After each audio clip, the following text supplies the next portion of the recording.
Christmas lights glow against the deepening snow, a scene of perfect peace. Inside her isolated mountain cabin, former paramedic Lena Guthrie believes the fiercest blizzard in decades is her only adversary.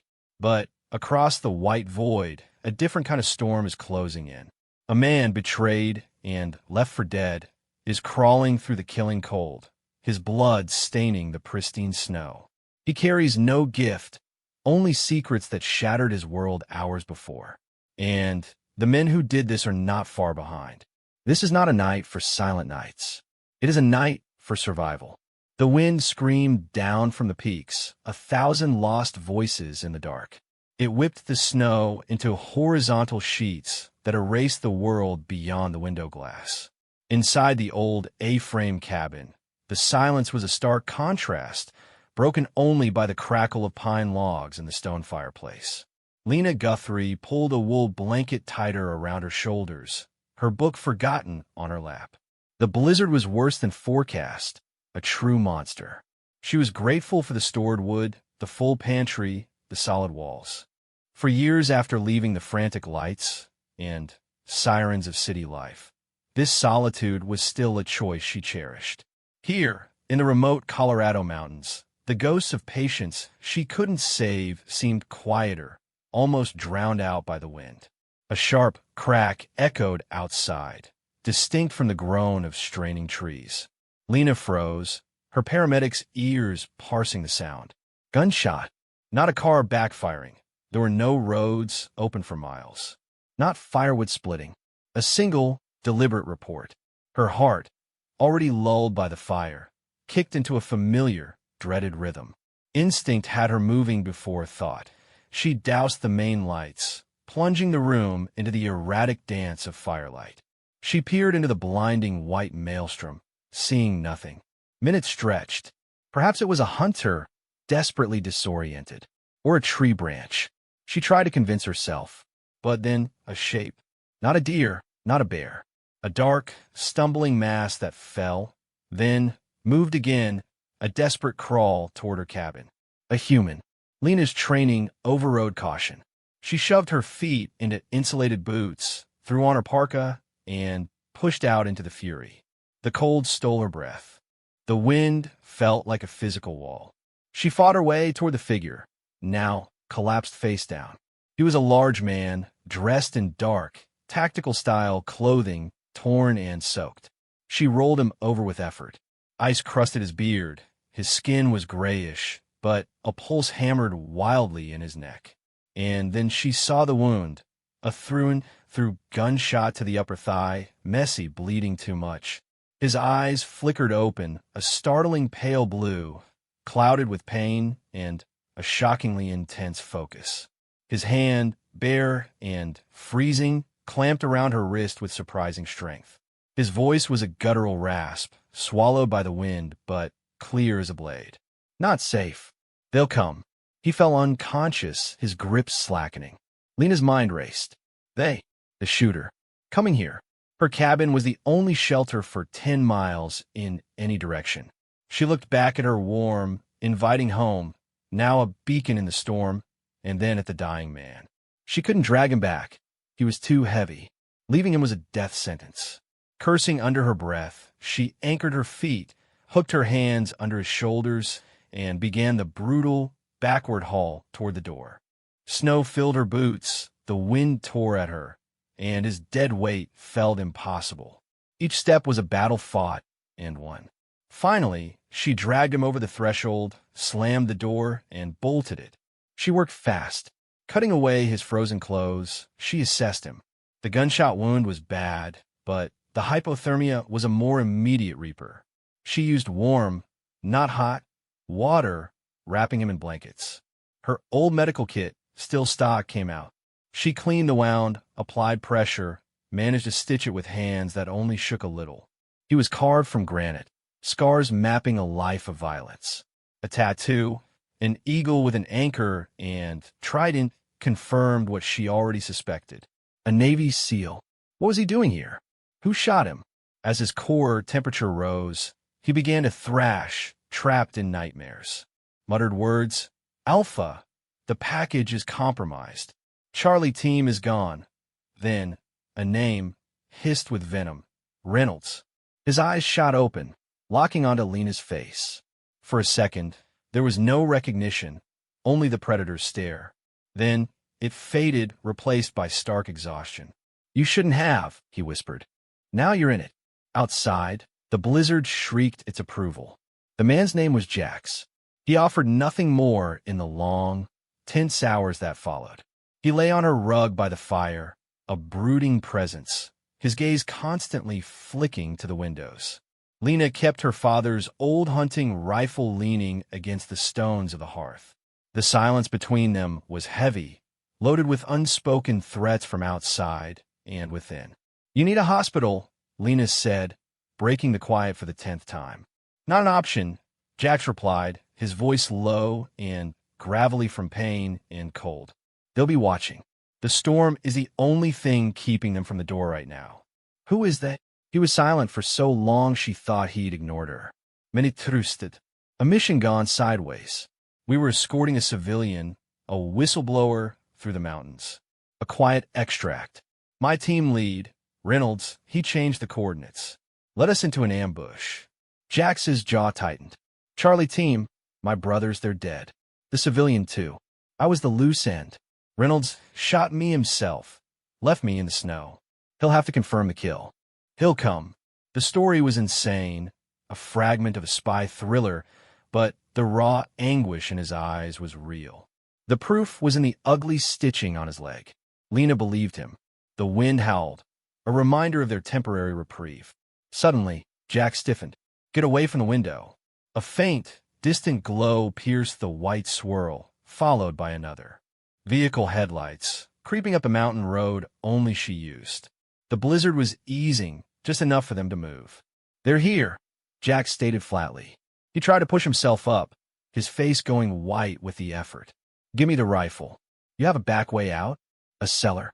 I'm not leaving you, Lena said, the words surprising her as much as him. This is my fight. This is my home, she fired back. Her fear was morphing into a cold, clear anger.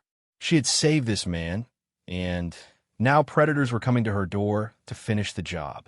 She thought of her paramedic's oath to preserve life and a deeper, older instinct to protect her sanctuary. A plan formed, born of desperation and knowledge of her own land. Can you stand? Even leaning? With a grim nod, he used the rifle as a crutch. She helped him up, his weight heavy on her shoulders. She led him to a small pantry, emptied it of shelves, and helped him inside. Don't make a sound. She then moved with frantic speed. She wiped blood from the floor, tossed Jax's cut-up clothes into the fire, and scattered her medical supplies as if for a routine kit check. She pulled her hair back, put on a calm face, and when the heavy pounding came at her door, she opened it. 2 men stood there, dusted in snow. The one in front had the same hard look as Jax, but colder, with eyes that held no light. Reynolds. The other was bigger, a hulking shadow. Ma'am, Reynolds said, a fake smile on his face. Apologies for the intrusion. We're with the Forest Service. We're tracking a dangerous fugitive, injured, possibly armed. Have you seen anyone or heard anything tonight? Lena let fear into her voice, the genuine article. A fugitive? Oh my God. No, I've been alone all night. The storm's been terrible. I heard what I thought was a gunshot hours ago, but with the wind, she trailed off, shivering convincingly. Reynolds's eyes swept the room, missing nothing. The single mug by the fire, the rifle now gone from the hearth. You live here alone? Yes, just me. The bigger man stepped forward, his gaze on the floor near the fire. A single, faint smear Lena had missed. He grunted. Reynolds's smile didn't waver. Mind if we take a look around? For your safety, of course. It wasn't a request. Panic tightened Lena's throat. If they opened the pantry, the bigger man took a step toward the hallway leading to the bedroom and pantry. Lena's mind raced. The back door, she blurted, pointing to the opposite side of the cabin. It blew open during the worst of the wind. I had to force it shut and bar it with a chair. It's been drafty all night. Could he have gotten in that way? She injected a fresh tremor into her voice, hugging herself. Reynolds's cold eyes flicked from her to the hallway, then to the door she indicated. The diversion was thin, but it introduced doubt. The storm's violence was a credible ally. He gave a slight nod to his companion. Check it. The big man moved toward the reinforced back door, his boots heavy on the floorboards. Reynolds, however, stayed put, his gaze lingering on Lena. You're former EMS, aren't you? Saw the patch on your kit bag by the fireplace. That's a handy skill set out here. The air left Lena's lungs. He'd done more than just glance around. He'd profiled her in seconds. Yes, she admitted, forcing steadiness. A lifetime ago. Mostly just use it for cuts and burns now.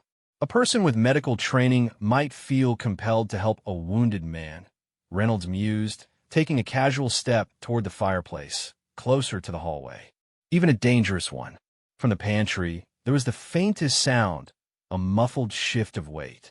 Reynolds's head turned almost imperceptibly toward the noise. Lena's heart hammered against her ribs. He heard it. You know, Reynolds said, his hand moving slowly toward the gun holstered under his jacket. Betrayal is a poison. It makes a man do things. Like lie for a stranger. His voice lost all pretense of civility. Where is he? At that moment, the big man by the back door called out. Sir, locks busted from the outside. Splintered. He'd found the damage Lena had actually caused hours ago, trying to get more firewood. The minor discrepancy in her story bought a sliver of time. But Reynolds didn't turn. His eyes were locked on the pantry door. Last chance. Step aside. Lena didn't move. There's no one here. You need to leave. Reynolds drew his pistol. The world narrowed to that dark metal barrel. Time seemed to slow. This was it. She had traded the quiet ghosts of her past for a very real, very present death. The pantry door exploded outward. Jax, a monument of pain and fury, used the door itself as a battering ram. It smashed into Reynolds, sending the gun skittering across the floor. They went down in a tangle of limbs. The big man roared and charged from across the room. Lena didn't think. She grabbed the cast-iron poker from the fireplace, its end glowing hot, and swung. It connected with the big man's knee with a sickening thud. He bellowed in agony and stumbled. On the floor, Jax and Reynolds fought with a brutal, silent efficiency. Injured leg or not, Jax was a whirlwind of targeted violence. But Reynolds was fresh, armed with a knife that had appeared in his hand. They rolled, and the blade flashed downward. Jax caught his wrist, muscles corded, the tip hovering inches from his eye. Lena scrambled for Reynolds's fallen pistol. Her hands, which had stitched wounds and steadied dying patients, closed around the cold grip. She had never fired a gun like this. Stop, she screamed, her voice raw. The two men froze. Jax was on the bottom, straining. Reynolds, pinned over him, looked at Lena over his shoulder. He saw a terrified woman holding a weapon she clearly didn't understand. A cruel smile touched his lips. You don't have the nerve. In that instant, Lena saw it all. If he got up, he would kill Jax. He would kill her. He would burn her cabin down and disappear into the storm. Her sanctuary, her peace, her life, all gone. The ghost of a young medic who couldn't save everyone whispered that sometimes saving one requires stopping another. Her finger tightened on the trigger. The report was deafening in the enclosed space. The shot went wide, punching into the wall. But it was enough. Reynolds flinched, his grip slackening for a split second. Jax wrenched the knife hand sideways and drove his own forehead into Reynolds's nose. There was a crunch. Reynolds sagged, stunned. Jax shoved him off, grabbed the knife, and in one fluid motion ended the threat. Silence rushed in, louder than the gunshot. The big man was groaning, incapacitated. Reynolds lay still. Jax dropped the knife, his breath coming in ragged sobs of pain and adrenaline. He looked at Lena, at the gun smoking in her hand. There was no judgment in his eyes, only a profound, weary gratitude. The blizzard, their temporary shield, was dying. Dawn was a gray suggestion behind the thinning snow. Jax used a satellite phone from Reynolds's gear, making a call to a number only he knew, speaking in terse codes. Within the hour, the true cavalry arrived, a somber, official team that asked Lena few questions and took the living and the dead away. As Jax was loaded onto a stretcher, he reached out, gripping Lena's hand. "The debt is beyond words," he said, his pale eyes holding hers. "You didn't just save a life. You reclaimed your own." Days later, the mountain quiet returned, deeper and more profound. The damaged door was repaired, the bloodstains sanded from the floor. Lena stood at her window, no longer seeing just the peaceful snow. She saw the path where a wounded warrior had crawled, the spot where she had stood her ground. The ghosts were different now. They were not of failure, but of a fierce, unexpected courage that had walked into her house on Christmas night. She had gone out into a deadly blizzard to rescue a man, and in doing so, she had finally rescued herself from the cold within. The silence now wasn't an escape. It was a choice, and it was hers.